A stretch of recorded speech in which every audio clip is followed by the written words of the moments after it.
Grécia Antiga. O berço da civilização ocidental. Por mais de 1000 anos, esse povo forte e carismático desenvolveu os mais avançados feitos tecnológicos que o mundo já vira. So you have the appearance of a new generation of thinkers. And you have a reason to build things, to understand nature, to create technology. Obras de engenharia tão impressionantes que os povos antigos acreditavam que haviam sido construídos pelos deuses. One thing that we should really wonder is how on earth these people managed to lift these truly huge, gigantic stones. Essas maravilhas tecnológicas foram estimuladas por líderes cuja sede de grandeza uniu um povo e os lançou às alturas de um império.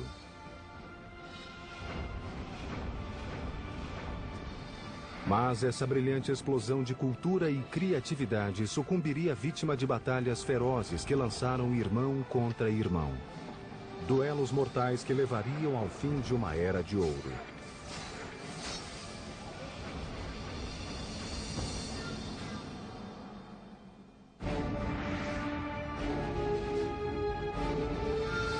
Construindo um Império, Grécia.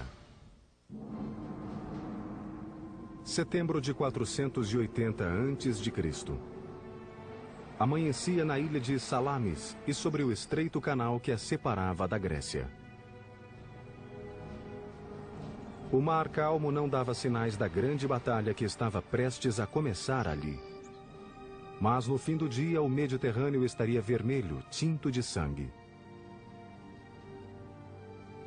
Em jogo, nada menos do que o futuro e a independência da Grécia, um país de ilhas e cidades-estados que estava fora do alcance do maior império do mundo conhecido, a Pérsia. Persia was the world superpower of its day. Enormously wealthy, enormously self-confident, the greatest multi-ethnic, multicultural empire the world had seen. No horizonte, uma força invasora de proporções épicas.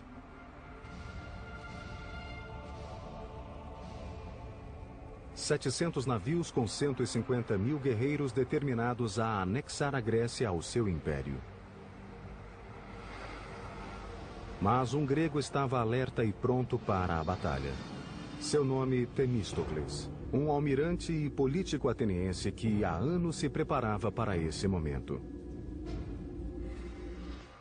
But going up against Persia, the world's greatest superpower of the time, would be no day at the beach for Themistocles. Hello, I'm Peter Weller. First of all, the Greek naval fleet was outnumbered 2-1. Second of all, Themistocles faced the almost insurmountable problem of trying to unite a completely disparate and contentious group of warriors into one command. You see, the good news about the civic development of ancient Greece was the city-state. Each of these city-states was sort of a self-contained, self-reliant mini-country within Greece. But the bad news about the civic development of ancient Greece was the city-state. Because inasmuch as each of these city-states sort of spoke the same lingo, worshipped the same gods, there was really no sense of a national unity, and their only priority was their own particular regional and cultural agenda. At best, they didn't get along. At worst, they were violently at each other's throats. Se existia alguém que podia unir os atenienses, esse alguém era Temístocles. Um homem que não vinha da aristocracia e não se envergonhava que seus conterrâneos soubessem disso. He was always an outsider, and he saw himself as an outsider, and he prided himself on his lack of polish.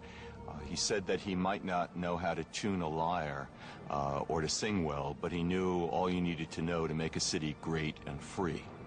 Não era a primeira vez que Temístocles enfrentava os persas. 10 anos antes, uma força persa menor invadira a Grécia pela primeira vez e lutara contra os atenienses e seus aliados na cidade de Maratona. Agora Temístocles levaria aquela experiência para Salamis e concentraria sua estratégia em uma falha que ele detectara na máquina de guerra persa, a marinha. He understood that the water was not the Persians' natural element. Persia was a land power. In fact, Persian religion considered salt water to be demonic. Temístocles queria que os gregos construíssem uma marinha diferente de tudo o que o mundo já vira. O trabalho começou imediatamente em um ritmo intenso para construir uma frota de 200 triremes, o navio mais mortífero do mundo antigo. Trireme's about 130 feet long. It's light and sleek, and it's tipped with a wooden ram covered in bronze at the water level, and that is the offensive weapon of the trireme. Might think of the trireme actually as a guided missile. O trireme consistia de 170 remadores em 3 níveis separados.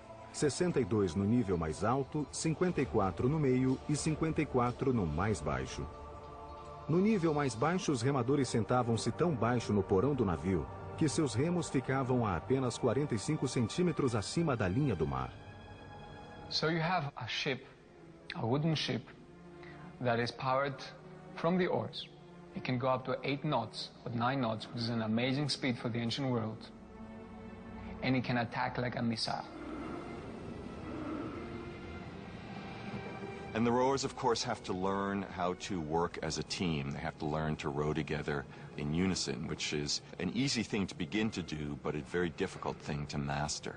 A frota de triremes de Temístocles ficou pronta em poucos anos e no tempo exato. Na primavera de 480 a.C., a Pérsia lançou um maciço ataque contra a Grécia. Temístocles sabia que a frota persa era maior que o conjunto da frota grega na proporção de 2:1. Então ele engendrou um plano simples, mas ardiloso para manter os gregos unidos e nivelar as forças. He had to turn a disadvantage into an advantage, the fact that he had fewer ships than the Persians. So he had to lure the Persians, if you like, into such a battleground that they could not advance the whole ranks. So he can actually concentrate their power and strike it. So the best place that he could do that was at the Straits of Salamis. Temístocles engendrou um ardil para atrair a frota persa aos estreitos de Salamis. Themistocles was a very cunning man, a great trickster. Themistocles knew that the Persians preferred to win battles through diplomacy, through intimidation, and through buying traders. Na véspera da batalha, ele mandou um serviçal de confiança para o campo persa. O serviçal fez o papel de traidor, contando ao rei persa que os gregos estavam desorganizados e que se os persas enviassem seus navios à noite, poderiam surpreender a marinha grega pela manhã. Os persas morderam a isca. And so at dawn, the Persians discovered to their shock that the Greek fleet, instead of being about to flee, was getting into battle formation, and that they, the Persians, would have to fight. So it was a perfect setup of a battle by Themistocles. 200 triremes, movidos por 34.000 remadores gregos, se dispuseram em linha, não cedendo espaço para os persas manobrarem nos estreitos. A armadilha funcionou perfeitamente. Os ataques se mantiveram pelo dia todo. Os triremes gregos cercavam os navios persas e depois arremetiam com suas vigas dianteiras. And the Persian officers died in unusually high proportions. A batalha foi tão confusa, caótica e apavorante que ao fim do dia os gregos sequer tinham certeza de terem vencido. Mas os milhares de cadáveres inimigos nas praias de Salamis revelavam uma decisiva vitória grega. Algumas fontes históricas afirmam que os persas perderam 200 navios e os gregos 40. Os persas que não tinham se afogado eram mortos por soldados gregos que esperavam na praia. Had the Greeks not won the Battle of Salamis, the Greek civilization, or ancient Greece, its values that we all share in our today's world, may never have been there. Após a formidável vitória em Salamis, Temístocles foi aclamado herói. Mas suas ambições pessoais começaram a fazer crescer o ódio de seus muitos inimigos políticos. Foi só uma questão de tempo até que a cólera da Assembleia transbordasse. Athens at this time had a practice called ostracism, an annual unpopularity contest, in which the people would vote for the politician who they felt was most disruptive, most dangerous to the political process, and they would exile him for 10 years. Em 471 a.C., Temístocles foi condenado ao ostracismo. Por uma assombrosa ironia, foi obrigado a pedir abrigo ao inimigo que tanto se esforçara para derrotar. ele nunca mais viu Atenas. Amazingly, he was forced to flee to Persia itself, where he found refuge, and he ended his life speaking Persian, working as an administrator for the Persian king, helping the Persians govern Western Asia Minor. Temístocles desempenhara seu papel em uma épica história de poder e de conquistas que se inspirara em um passado glorioso. Os lendários contos sobre deuses e heróis narrados em épicos como a Ilíada e a Odisseia. As histórias podem ser mitos, mas as conquistas desses ancestrais gregos foram reais e ainda hoje se mantêm.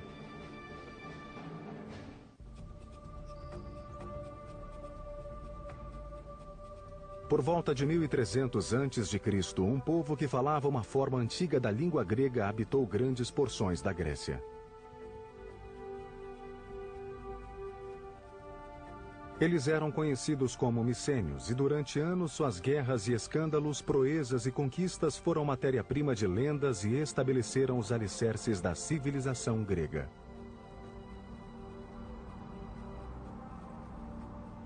Micenas, a capital, era rodeada por uma cidadela maciça construída ao longo de 150 anos.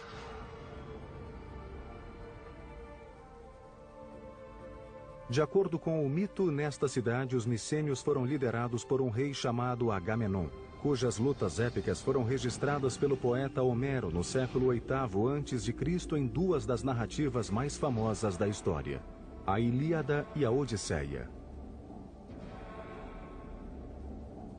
So, the Iliad was something like the Bible for ancient Greeks. It contained a moral story. It told you how you should live. It described gods, it described religion, but also described people. It described situations. It gave ideals that you should look upon. As narrativas da Ilíada e da Odisseia tornaram-se famosas. O sequestro de Helena por Paris, os 10 anos do cerco infligidos por Agamenon a Troia, e o gigante cavalo de madeira utilizado pelos gregos para entrar em Troia e destruir a cidade. Embora as proezas de Agamenon durante a Guerra de Troia tivessem sido heróicas, seu retorno a Micenas não teve uma recepção muito calorosa. Ele foi assassinado pela própria esposa.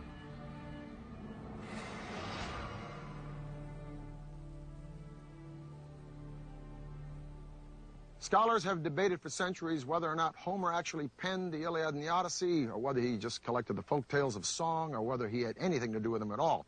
But if the ancient Greeks came back today, they'd scoff at this pithy harangue.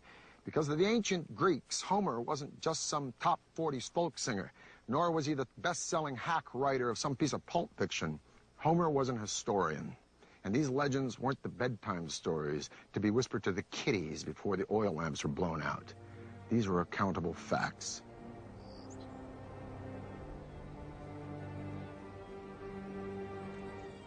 This is what is left of Mycenae, the capital city of which Homer writes, and where many, including me, would like to believe that Agamemnon really ruled. These ruins show us that not only were these early Greeks master builders, but they were capable of some amazing engineering feats. As you approach Mycenae, first thing, of course, that you will see is the fortification walls, which are very impressive. And immediately you have this feeling of awesome. Os muros da cidadela de Micenas são formados por blocos de pedra e cada um pesa cerca de 10 toneladas. Foram dispostos com tal precisão que cada pedra se encaixa perfeitamente no bloco adjacente. Mas, como vista inspiradora, nada em Micenas chega perto da colossal entrada principal da cidadela, o Portal do Leão. This is the Lion's Gate, the main gate to the citadel of Mycenae. It is one of the more stunning structures of all of early antiquity. It is an imposing piece of symbolism. It is an imposing piece of engineering. 2 lions standing fully upright, their paws on the base of a column. Their heads, which are missing, would be turning outward. Anybody approaching this gate would know that Mycenae stood for one thing: power. Structurally, the gate looks to be a standard engineering practice of post and lintel construction. These vertical elements here, these massive piers, are the posts supporting the lintel, the horizontal element, which weighs about 12 tons. But it is above the gate where the lions live that the engineers took it one step further. If you look at this triangle of indented stones right by the lions, it develops an element that we call the corbelled arch. Suppose you have these 4 stones, and instead of piling them up, you try to create an opening from that side, and you steal a little bit of space by putting them this way. This is cobbling.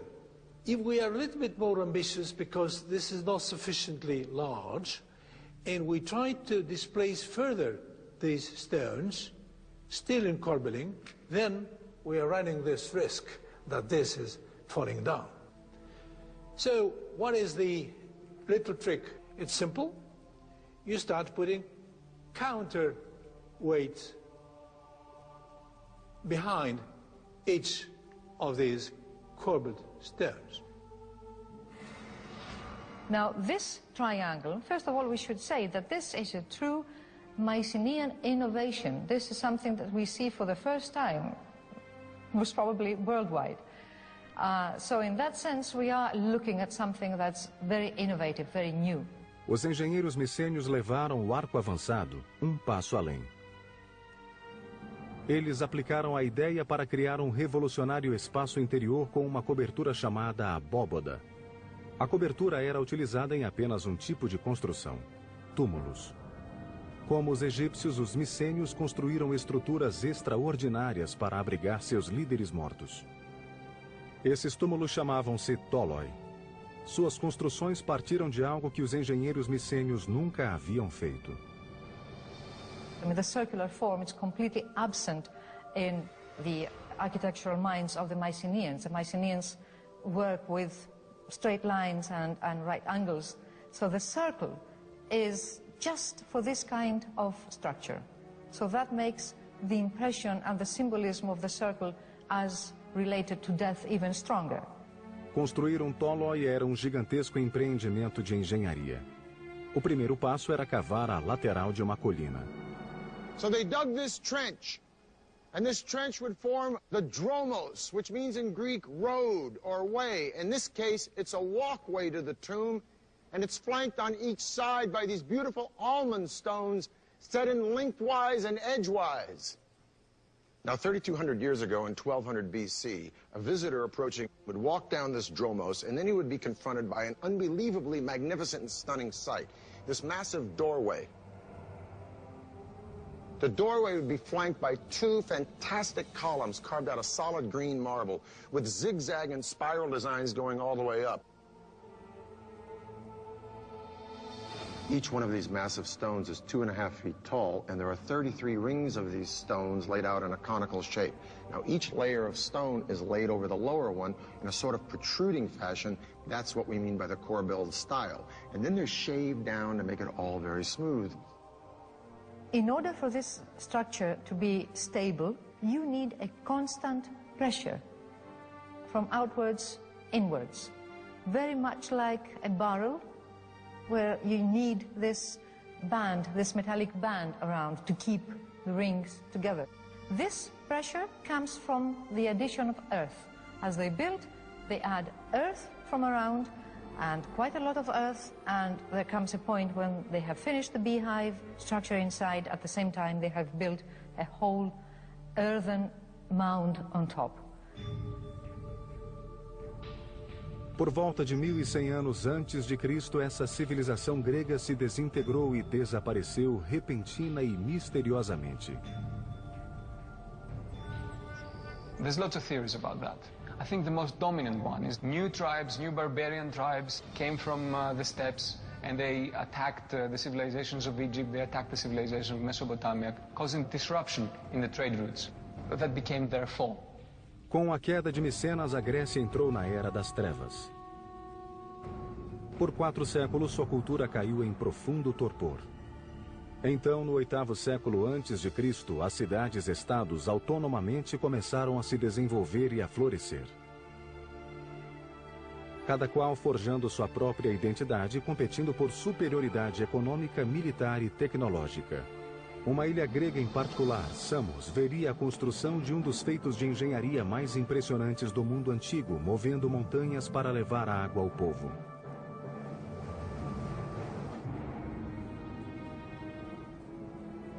Esparta, Atenas, Corinto, Tebas.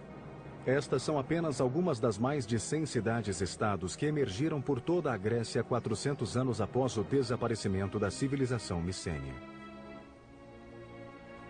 Antes do advento da democracia na Grécia, muitas dessas cidades-estados eram lideradas por um único governante, chamado de tirano na Grécia Antiga. Por volta de 540 a.C., um tirano chamado Polícrates governou a ilha e cidade-estado de Samos, no mar Egeu Oriental. He was quite a player on the international scene. He made tactical alliances, not just with the Persians, but also, for example, with the Egyptians. He was an ambitious figure. Polícrates viu que o caminho para o poder de uma ilha como Samos era pelo mar.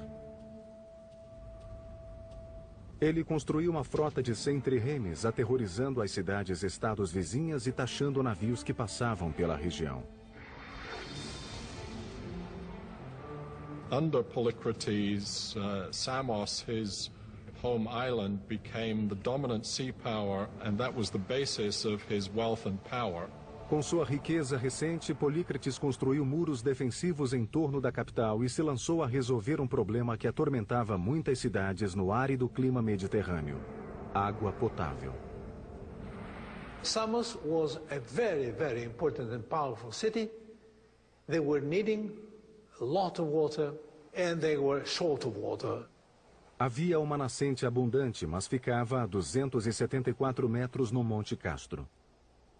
Polícrates e seus engenheiros tinham que imaginar o modo de ligar a cidade à fonte. Construir um aqueduto em torno da montanha não era uma opção. You could construct a water supply system around the mountain, but the first thing a besieging enemy would do to cut off that water line, and there you are with your wonderful fortification, with your wonderful new walls, and you're drying out. A solução requeria algo fora do comum. Polícrates procurou um engenheiro chamado Eupalinos. Este veio com uma solução que literalmente significava mover uma montanha, um túnel que atravessasse o Monte Castro. Seria um projeto enorme e extenso. The time needed for such tunneling should be enormous. Therefore, the decision was taken to drive tunnels from both sides. This is a mathematical and a technical problem. Como os engenheiros da atualidade fizeram sob o Canal da Mancha, Eupalinos cavou túneis dos dois lados da montanha para que se encontrassem no meio. Para tanto, teria de se certificar que cada túnel começasse na mesma altura nos lados opostos da montanha. Os túneis também tinham que coincidir no plano horizontal. Caso contrário, eles passariam um ao lado do outro como navios na noite. Sem equipamento sofisticado de exame topográfico, era um notável desafio de engenharia. A teoria envolvia uma caminhada curta em torno de uma grande montanha. Simulando um caminho da fonte para a cidade em curtas linhas perpendiculares, Eupalinos podia medir cada pequena extensão para calcular dois lados de um triângulo retângulo. Com dois lados do triângulo conhecidos, a hipotenusa era o caminho do túnel através da montanha. O que tornava esse prodigioso feito de engenharia ainda mais impressionante é que envolvia não só um túnel, mas dois. O túnel principal foi cavado a uma altura e largura de cerca de 2 por 2 metros, para ser usado apenas como espaço de trabalho para cavar um segundo túnel adjacente e abaixo do principal e que serviria como aqueduto. O túnel de trabalho foi cavado em terreno plano e o do aqueduto na lateral e abaixo daquele. Esse segundo túnel precisava ter um leve declive que permitisse o fluxo suave da água em direção à cidade. O risco de vida era permanente naquelas escuras e perigosas entranhas da montanha. Once they were in the mountains, the difficulties must have been paramount because rock may be moving in unpredictable ways. Water may all of a sudden splash up and cause havoc. This was probably a constant danger. Apart from that, it was dark and needed to be illuminated, and you needed to constantly know where you are in order to keep your line straight. Após pequenos ajustes, as duas equipes se encontraram na metade do caminho, quase que exatamente onde Eupalinos originalmente determinara. Os pisos dos dois túneis se conectaram com apenas 60 centímetros de diferença. Uma discrepância de menos de 1% do comprimento de 1.066 metros do túnel. Esse impressionante feito de engenharia pode ter sido o momento luminoso do reinado de Polícrates. Mas sua sorte política não seria tão brilhante. The Persian governor on the coast of Asia Minor decided that that degree of autonomy that Polycrates enjoyed was unsuitable to the development of Persian power, and he was arrested and brutally tortured and crucified. Polícrates foi apenas um entre muitos tiranos que governaram as cidades-estados da Grécia Antiga entre 800 e 500 a.C. O poder de poucos sobre muitos era a única forma de governo que os humanos conheciam. Mas isto estava prestes a mudar. A cidade-estado de Atenas mudaria o curso da história. O líder visionário que faria isso acontecer se chamava Péricles. Seu legado seria um monumento eterno da Acrópole ateniense que se ergueu acima das nuvens. Um impressionante exemplo de precisão de engenharia chamado Partenon. Em 480 a.C., quando Temístocles derrotou os persas na Batalha de Salamis, ele salvou não só Atenas, mas também sua jovem democracia que nascera há 25 anos. Para Atenas, a época do governante único acabara. Atenas era rica em poder militar, tesouros, tecnologia e ideias. Estava pronta para sua época de ouro e um homem a conduziria até lá. Seu nome era Péricles, um intelectual democrata e esclarecido que apoiava as artes. Mas Péricles também expandiria o poder ateniense através de outros meios, inclusive ameaças, suborno e força bruta. Pericles came from one of the old aristocratic families of Athens, so he came from the kind of family background in which a career of political and military leadership was expected. Sua escalada ao poder começou quando foi eleito, ainda jovem, para o posto de estrategos, em um grupo de 10 homens que comandavam o exército e definiam a política externa. Político nato e talentoso orador, Péricles logo se tornou o estadista mais influente e poderoso de Atenas. Pericles was the typical political animal, if you like. This guy was a politician. He was able to speak and convince. He was completely dedicated to what he did. Péricles tornou-se líder de Atenas em 461 a.C. Graças à frota de triremes que Temístocles construíra, a marinha ateniense manteve-se insuperável no Mediterrâneo Oriental. Mas, apesar da derrota do Império Persa em Salamis, sempre pairava a ameaça de uma outra invasão. Em 478 a.C., Atenas e as cidades-estados do Egeu formaram uma aliança de defesa mútua chamada Liga de Delos, a versão da OTAN do mundo antigo. By 450 BC, Athens has become the undisputed leader of the Delian League, which is nothing more than a money faucet for the city-state. But Pericles, as undisputed leader of Athens, finds ways to put this money to the best possible use by building massive public structures that best reflect the grandeur and magnificence of Athens.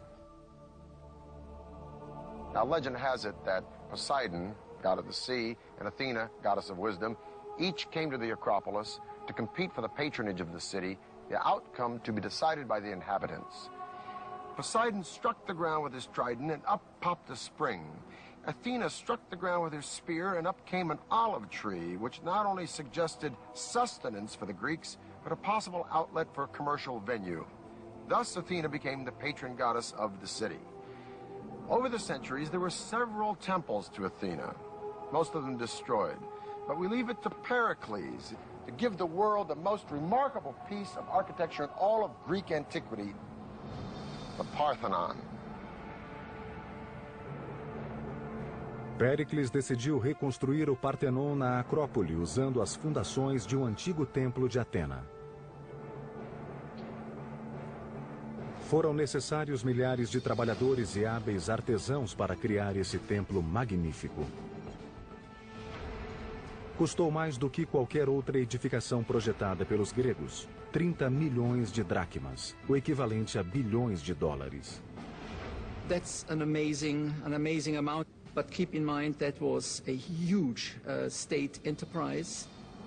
A construção do gigantesco projeto começou em 447 a.C. O Partenon deveria ter 2/3 de um campo de futebol.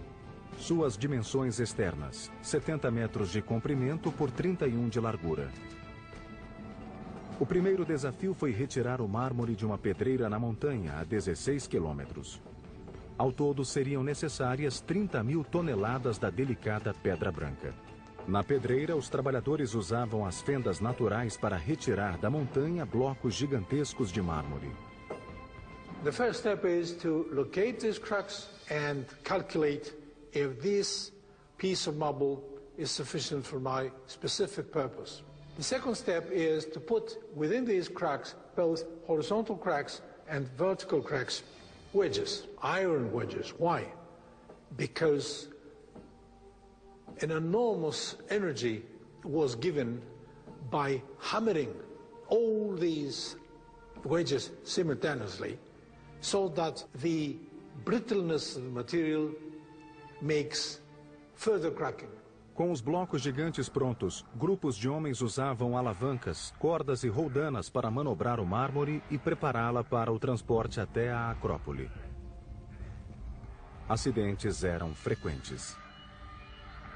There was an enormous risk that this big block would slide further on, killing people underneath.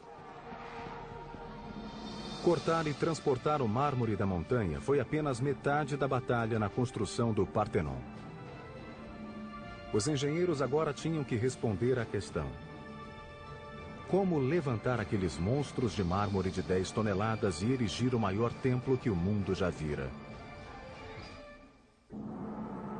Julho de 447 a.C. A construção de um magnífico templo começou na Acrópole ateniense.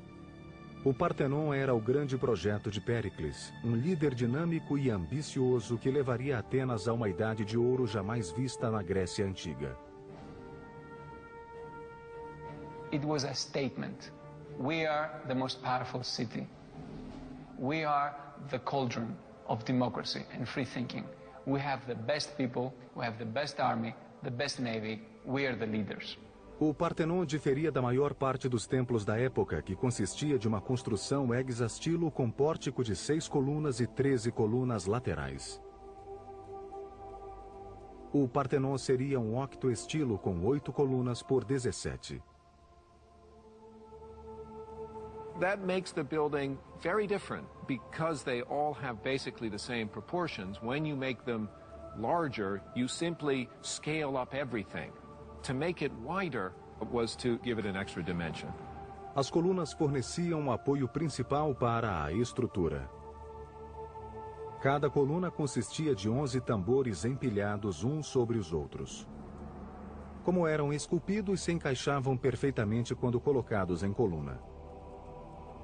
Para isso, o topo de cada tambor era dividido em 4 círculos concêntricos, com cada anel aplainado ou não, dependendo da intensidade necessária de fixação para se encaixar com o tambor seguinte.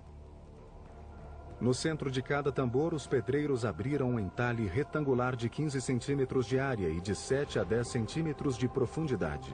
Depois, os carpinteiros inseriam cavilhas nos entalhes que serviam para alinhar e centralizar com o tambor de cima.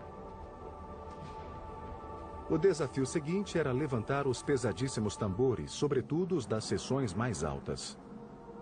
Uma única coluna do Partenon pesa entre 63 e 119 toneladas. A crane is an extremely simple device. You have just a boom, and then you have a series of pulleys, which, as we know, just give you the possibility of taking up a weight of, say, 10 tons by pulling down only 100 kilos. Os engenheiros prendiam a pedra no guindaste de várias maneiras. O método mais utilizado era amarrar a ponta da corda na parte superior de um gancho de metal em S, firmar as cordas mais curtas na parte inferior do gancho e laçá-las em pequenos botões que eram deixados em bruto no mármore precisamente com esse objetivo. Normalmente eram deixados 4 botões no tambor ou no bloco de pedra, distribuindo uniformemente a força necessária para içar o objeto. As paredes dos espaços interiores deveriam ser colocadas com muita precisão, pois os construtores gregos não usavam argamassa. Para manter unidas as extremidades de cada bloco, os construtores cavavam as laterais com um desenho em T duplo. Depois inseriam bastões de ferro para mantê-los unidos. Com as colunas e os blocos em posição, os botões utilizados para içá-los eram tirados e as marcas aplainadas. There's a saying that there are no straight lines in the Parthenon. Now, what's meant by this is that the architects incorporated a series of sort of optical illusions when they built it. It starts with the stairs, goes up through the columns, all the way up to the top of the building, the pediment, that triangular element at the top. So let's take a look at the stairs. They seem to be straight, but no, closer look, they bow in the center and they go back down at the end. Now this conceit, if you will, continues right up to the columns. This column is of the Doric order. There's no base. It seems to grow right up out of the stone. Each column has 20 flutes, which makes the column sort of undulate as you look around it. And then the column bows out in the center and bows back up at the top. This is a process called entasis. Such long lines, which are more or less at the level of your horizon, tend to curve. So in order to extinguish this effect, they curve them the other way. So the result, again, is more harmonious and you see it as being straight. Because if it was all straight, perfect, right angles, then you will see it like that. A principal função do Partenon era dar abrigo à monumental estátua de Atena. Parthenon was an extremely expensive building, but the statue inside of it was almost equal in cost to the building itself, if not even more expensive. Athena's statue was about 10, 11 meters high. That means 32, 35 feet or so. And it was of the materials gold and ivory. Centenas de escultores criaram figuras que pareciam vivas, o que demonstra que havia talento não só na construção. O trabalho mais famoso na decoração do templo é o friso que corre nas paredes internas. Foi esculpido em baixo relevo, com as figuras muito próximas do plano de fundo. Retrata a Panateneia, uma celebração à deusa Atena realizada a cada 4 anos.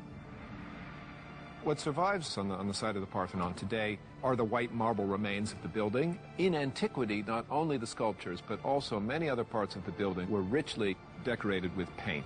Porém, nem todos os cidadãos ficaram encantados com o Partenon. Alguns consideravam o projeto de estimação de Péricles horrível e um simples monumento à sua própria glória. Now, many Athenians hated the Parthenon, the temples. They thought it was disgusting. They thought it was terrible. Plato didn't like it at all. For many Athenians, when they saw in their holiest of holies, if you like, those new buildings coming up, buildings that had incorporated novelties, buildings that were making a break from the past. Os murmúrios de descontentamento em Atenas não se limitavam ao Partenon. Como Péricles continuava a expandir o domínio de Atenas, seus rivais começaram a conspirar contra ele. Em pouco tempo, começaram a lançar ataques aos seus aliados. No topo da lista estava uma mulher bonita e culta chamada Aspásia, membro da elite da casta Hetera e companheira de Péricles. Hetairai were high-class courtesans, often compared, for example, to geishas in Japanese culture. Hetairai moved in the top circles in Athenian and Greek cultural life. Em Atenas, as mulheres deviam se submeter ao domínio dos homens, mas Aspásia era a exceção à regra. Péricles a tratava como igual, e sua companheira rapidamente se tornou parte da elite ateniense. But they became a well-known couple, and to the sort of astonishment and some scandal of the Athenian people, Pericles was even to be seen actually kissing Aspasia publicly. And of course, public displays of affection were not anything that one expected to see in classical Athens. Em 432 a.C., após quase 15 anos de construção, o Partenon foi finalizado. Essa homenagem a Atena fez o que Péricles queria: divulgar o poder de Atenas para o mundo. Ironicamente, a supremacia que o Partenon simbolizava já estava em declínio. E Esparta, o inimigo de longa data de Atenas, em ascensão.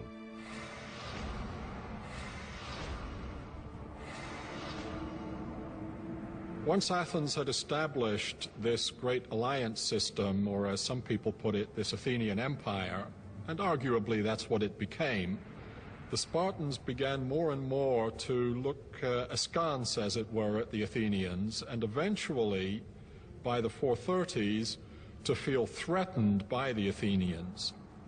Em 431 a.C., Esparta atacou Atenas.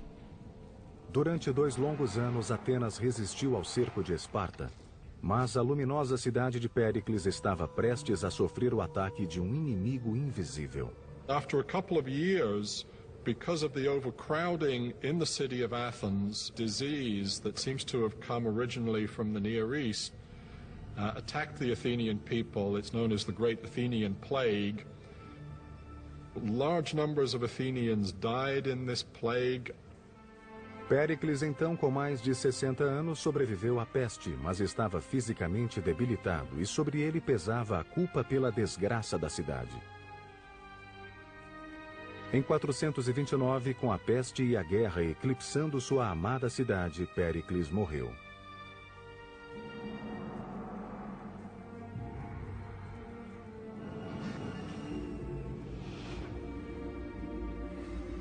O conflito sangrento entre Atenas e Esparta, conhecido como a Guerra do Peloponeso, continuou por mais 25 anos. Até que em 404 a.C., Atenas sucumbiu. With the end of the Peloponnesian War, the time of Pericles and the dominance of Athens was over. Great marvels of Greek culture and Greek engineering would live on.